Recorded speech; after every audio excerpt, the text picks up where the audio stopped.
La région Auvergne-Rhône-Alpes vous présente Voyons voir.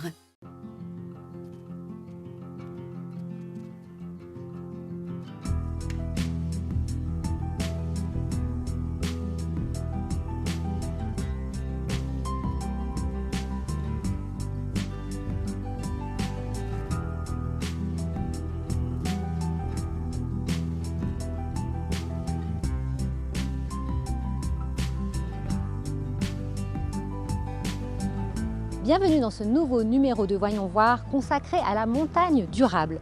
Première destination mondiale de tourisme l'hiver, la montagne est un pilier de l'économie régionale. Et pour préserver cette pépite, de nombreuses communes et stations ont fait de sa protection une priorité. Vous allez voir qu'elles investissent, valorisent et soutiennent de plus en plus de projets de développement durable et pour la transition énergétique. Avant de nous rendre à Megève, nous sommes à Combloux, une station en liste pour obtenir le fameux label Flocon Vert, garant de cette démarche.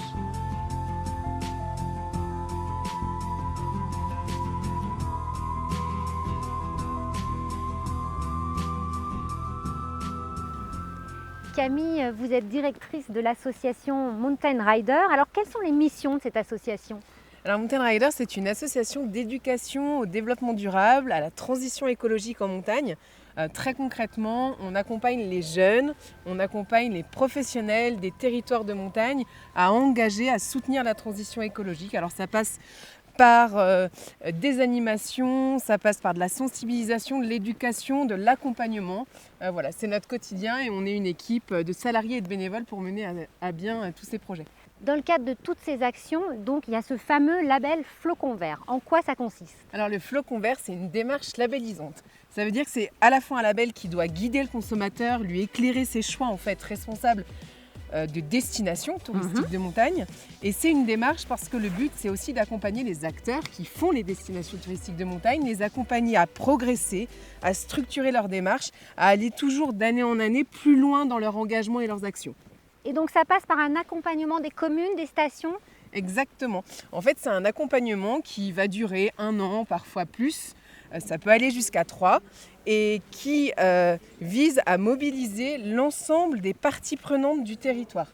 C'est-à-dire qu'on part du principe que la transition écologique d'une station, d'une destination passe forcément par la nécessité de mettre en mouvement l'intelligence collective. Ouais. Ça ne sera pas une commune seule, un domaine skiable, un hôtelier, un hébergeur qui réussira ce challenge seul, mais c'est bien en mettant tout le monde autour de la table qu'on arrivera à construire des plans d'action, des projets, des stratégies ambitieuses. Et concrètement, ça passe par quelle action ? Alors en fait, une station Flocon Vert, c'est une station qui par exemple travaille sur sa mobilité. Comment on accède à la station en transport en commun, en mobilité douce, comment on arrive pendant notre séjour à poser la voiture et à faire 1 semaine de sans voiture. C'est aussi une station qui va travailler sur son optimisation énergétique, l'efficacité énergétique pour réduire son impact. C'est une station qui va aussi agir sur le climat, ça veut dire essayer de réduire son empreinte carbone, donc travailler sur réduire son impact sur le domaine skiable, sur les mobilités, sur l'énergie. C'est aussi une station qui concrètement va agir sur la gestion de ses déchets, proposer aux visiteurs, aux habitants locaux d'augmenter, de développer le compostage par exemple. Très concrètement, c'est une destination touristique qui agit sur l'éducation de ses touristes, de ses visiteurs. C'est dans l'idée que le touriste choisisse en fonction de ce label. Exactement. Nous, notre objectif, c'est de faciliter le choix du citoyen. Donc, nous, on a réellement envie qu'ils suivent ce flocon vert. En tout cas, on met en place tout un système de garantie. C'est un processus de labellisation dans lequel il y a des diagnostics, des ateliers de travail, des audits indépendants qui permettent de certifier le bon engagement du territoire. Donc, en fait, le message, c'est faites confiance au flocon vert. Aujourd'hui, il y a bientôt plus d'une dizaine de stations destinations labellisées. On en a actuellement 30 qui sont dans la démarche. Donc aujourd'hui, le client a le choix. Mais alors que les communes comme Combloux œuvrent pour la protection de l'environnement, des citoyens tentent aussi de leur côté d'apporter une pierre à l'édifice. C'est le cas de Clémentine, créatrice de Haute-Savoie, une marque de vêtements savoyarde éco-responsable. En Europe, 4 millions de tonnes de déchets vestimentaires sont jetées par an selon l'Agence de la transition écologique. En France, 624 000 tonnes de textiles sont mises sur le marché, soit environ 10 kilos par an et par habitant, quand moins d'un tiers seulement sont collectés et triés. Sur les bords du lac d'Annecy, Clémentine Hérault a lancé sa propre marque de vêtements Haute-Savoie 74 il y a 5 ans. La jeune femme originaire des Deux-Sèvres est graphiste de formation. Pas question pour elle d'en rajouter au gaspillage textile. Ses pulls, t-shirts et sa ligne technique sont en partie composés de coton et polyester recyclé. Elle veille aussi à limiter son stock. Le but était de vraiment de créer français, de fabriquer français, d'avoir des matières un peu plus nobles, un peu plus recyclées. Et ouais, travailler avec ce qu'on a aussi, et plutôt que de créer de la nouvelle matière. J'ai pas de surstock, puisque je fais pas de stock.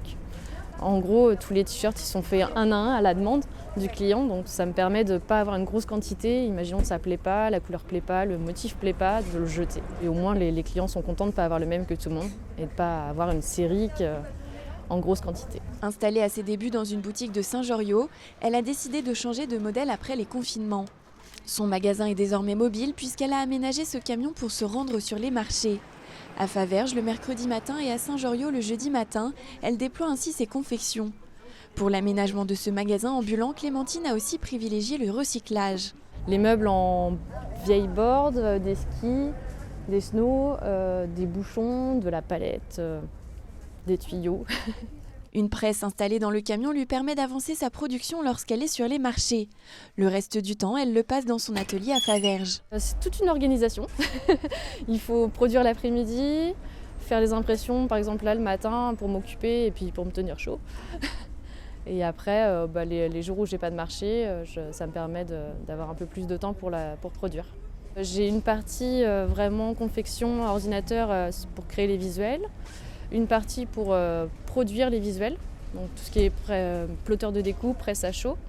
Et après, une partie couture où j'ai tous les tissus, plusieurs machines à coudre pour faire l'assemblage.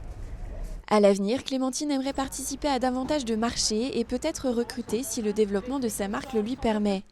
Elle participe aussi à de nombreux événements sportifs sur lesquels ses designs, inspirés du sport et des montagnes, rencontrent un vif succès.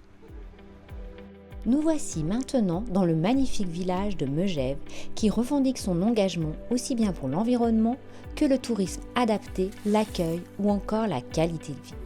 Une montagne d'engagement aussi bien pour ses visiteurs que pour ses habitants.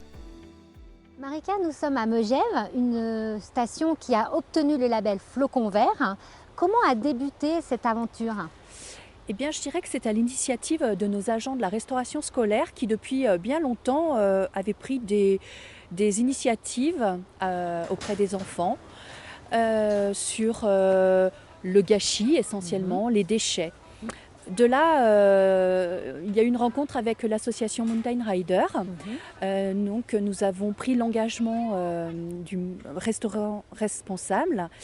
Et puis de là, on a découlé donc l'engagement sur l'action du label Flocon Vert que nous avons obtenu en février 2020. Donc c'est parti de la cantine et en fait après ça a été des propositions qui sont faites de toute la commune. Exactement. En fait, nous avons créé un comité de pilotage avec différents acteurs, dont l'Office du tourisme, les remontées mécaniques, les socioprofessionnels, la collectivité. Et de là, en fait, on s'est aperçu que individuellement, beaucoup d'actions étaient mises en pratique. Et le label Flocon Vert a pu fédérer et montrer que beaucoup d'actions s'engageaient. Voilà. Et ça commence avec les enfants, donc la restauration scolaire, c'est dès le plus jeune âge. En effet, dès le plus jeune âge, on encourage nos enfants au tri, au gâchis. Donc par toutes ces actions qui sont menées, on donne nos déchets à une dame qui nourrit ses poules. On amène nos déchets dans des composteurs. Donc tout ça, c'est des actions qui, en effet, lorsqu'elles sont actées très jeunes, je pense on en fera des citoyens plus que responsables. Alors en ce qui concerne le déplacement, par exemple, vous avez des actions très concrètes. Oui, donc nous avons un partenaire qui a mis en place les bus au gaz. Donc ça a été une première également sur les stations. Et puis nous avons des bus gratuits et puis on essaye d'encourager au maximum sur la communauté de communes du Pays du Mont-Blanc au covoiturage. Si on en revient au déplacement, vous avez aussi des vélos qui vont être offerts? Oui, donc avec une partie subventionnée par la région, nous avons déjà engagé l'achat de vélos électriques à mettre à disposition des agents communaux. Et puis on espère développer des pistes cyclables avec les contraintes de notre environnement. Est-ce que vous êtes satisfait déjà du premier bilan en fait, de toutes vos actions que vous avez mises en place? Oui, très honnêtement oui, parce que ça a vraiment permis de fédérer les services de la commune, les équipes, les socioprofessionnels et ça a été très intéressant.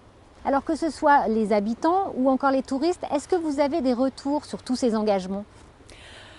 Alors nous avons des retours, je dirais peut-être pas au quotidien, mais on sent que notre population de toute façon est attachée à l'environnement et est sensible à chaque action qui est menée. Et quant à nos touristes, oui, c'est justement le fait de ce label aussi qui montre une démarche entièrement engagée vers le tourisme éco-responsable. Ainsi, depuis plusieurs années, la région a fait de la protection de la montagne l'une de ses priorités, avec pour objectif de tendre vers des stations zéro émission. Elle reste ainsi aux côtés des communes qui souhaitent investir dans des projets de développement durable, qu'ils soient menés de façon collective ou individuelle. Un moyen pour celle-ci de développer une stratégie de tourisme à l'année, tout en soutenant la vie locale.